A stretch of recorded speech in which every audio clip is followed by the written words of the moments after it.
So for number 9, they want you to write it in vertex form.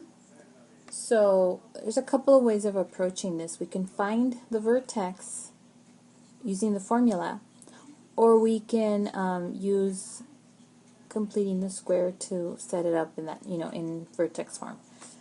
So I'll show you both on this one. I'll start off by doing the completing the square. So let's see, I'll get it straight. You have x squared plus 2x, and then you put the 5 outside of parentheses.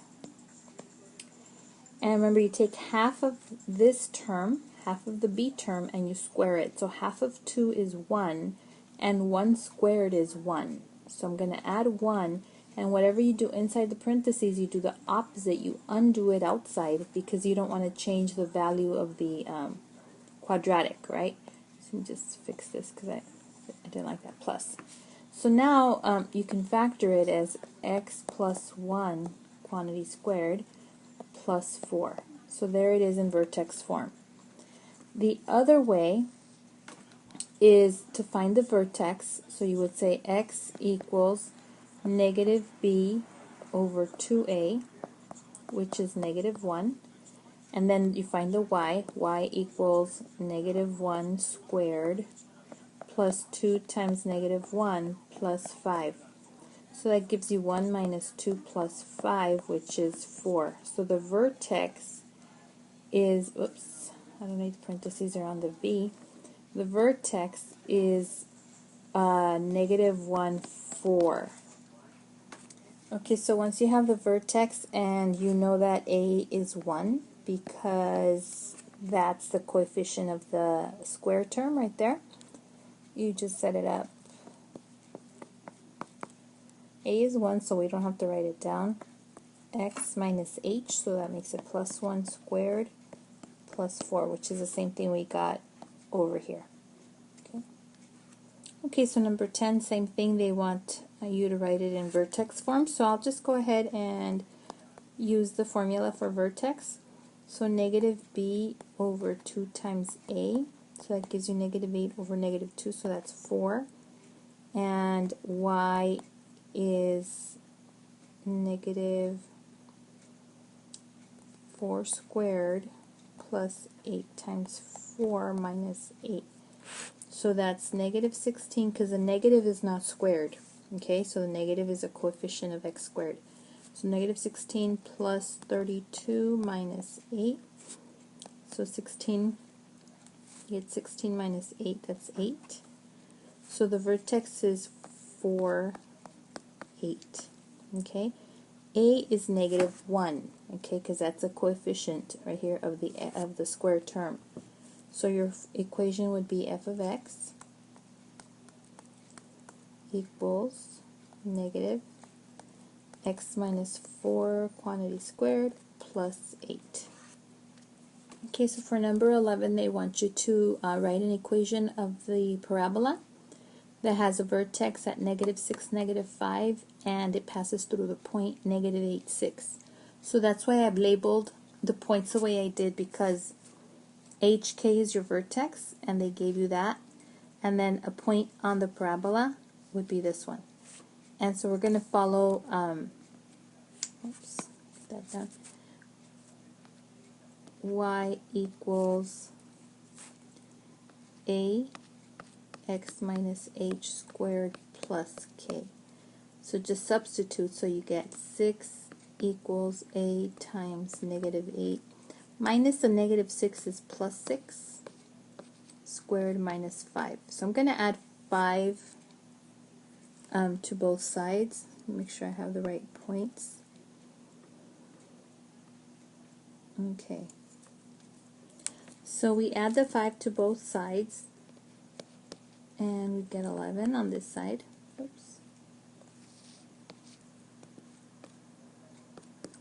And then inside here I get negative 2, but then I'm going to square it, so that gives me 4, so that's 4a. So I divide both sides by 4, and so a equals 11 fourths. Okay, it looks like a 2.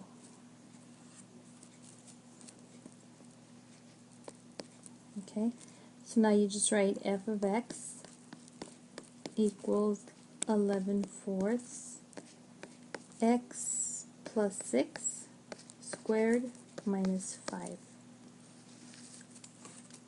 So in this problem, in number 12, they want you to graph the function. It's a quadratic, so you know it's a parabola. The a is negative, so you know it's opening down. The coefficient is 4, so then that tells you that there's a vertical stretch by a factor of 4. The plus 2 tells you that it's moving up. So the x doesn't change at all. The y gets multiplied by -4 and then add 2, because that's your a and your k. So let's go ahead and change those points. So the x's again stay the same. So 1 times -4 plus 2 is -2. 0 stays the same for x. And then 0 plus 2 is 2. And then the 1 stays the same. And then -4 times 1, -4 plus 2 is -2. So those are the points that you're going to plot. So -1, -2, 0, 2, and 1, -2. So here you see it was stretched because it looks thinner than the parent function. Okay, so for 13, they want you to describe the end behavior, the right hand and the left hand behavior of the graph of the polynomial. So remember, you always look at the term with the highest degree. That's the leading term. So in this case, it would be this one right here. That's a cubic function. You look for the one with the highest degree, okay? So that's going to determine your end behavior. So the a value, the coefficient is negative, and the degree is odd. So when it's a negative a with a odd degree, then it's going to be, on the left side it's going to go up, and on the right side it's going to go down.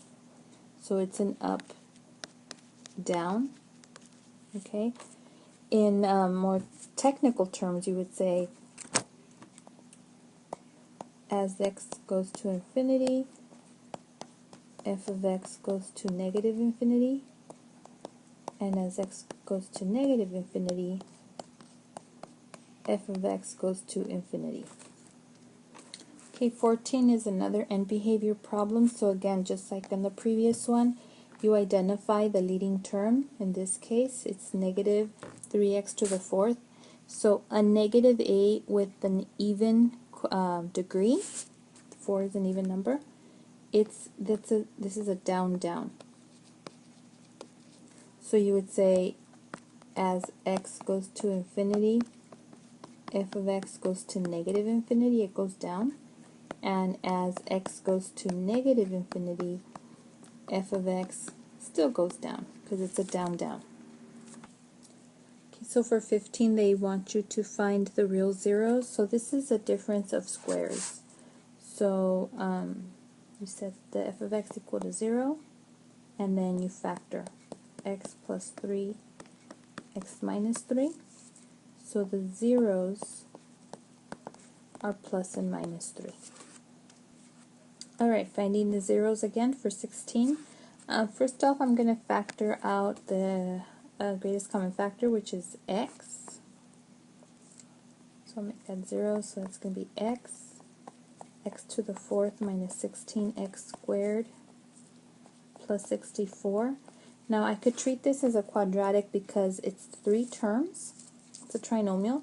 This degree is twice as big as this degree, so then I know I could use it. I could treat it as a quadratic. So factors of 64 that add up to negative 16 are negative 8 and negative 8. So x squared minus 8, and it's 2 of them, so I'll put a square right here. So then I set each factor equal to 0. So for this one I get 0, and for this one I get plus or minus radical 8. So the zeros are 0. Now plus or minus radical 8, because remember you set it equal to 0 and you get x squared equals 8, and so you take the square root, and then so it has to be plus or minus. Now 8 can be simplified to 4 times 2, so the 4 comes out. So 2 radical 2. Okay, so 17 is just like number 11. So it's the same formula. So I say y is just negative 10 equals a times x minus h squared minus 1. So I'm going to add 1 to both sides. So negative 9 equals, now this here is 3, right? And you square it, you get 9. So it's 9a. So divide by 9. So a is negative 1. Okay, a is negative 1. So f of x equals negative, I'm going to put negative, a is negative x minus 2 quantity squared minus 1. So that would be the equation. For 18, they're asking for the polynomial with the given zeros. The zeros are 0 and 5. So here is the factor for the 0, here's the factor for the 5. And so all I have to do now is multiply it out. So this would give me x squared minus 5x. Okay, for number 19, same thing as 18. They gave you 3 zeros this time, a 0, a negative 7, and a negative 3. And that's why you have here the negative 7, the negative 3, and the 0. So we're going to multiply it out. I'll just do distributive property on this last two. So that gives you x squared plus 3x plus 7x plus 21. I'm going to combine those two as 10x and then multiply by x. So it's going to give me x cubed plus 10x squared plus 21x. So number 20, I set it up with the given zeros that they gave you right here. The 1 plus radical 5, 1 minus radical 5. Remember, it's always x minus the 0. So the next step is going to be to get rid of the parentheses. Well, actually, of distributing the negative. So we don't exactly get rid of the parentheses. They're still there. But we get rid of the brackets, because we're distributing the negative. So minus 1 minus radical 5. And then the next one would be x minus 1 plus radical 5. And so now you have a choice. You can just use straight distributive property the way it's set up right now. I usually just do the 3 by 3 grid.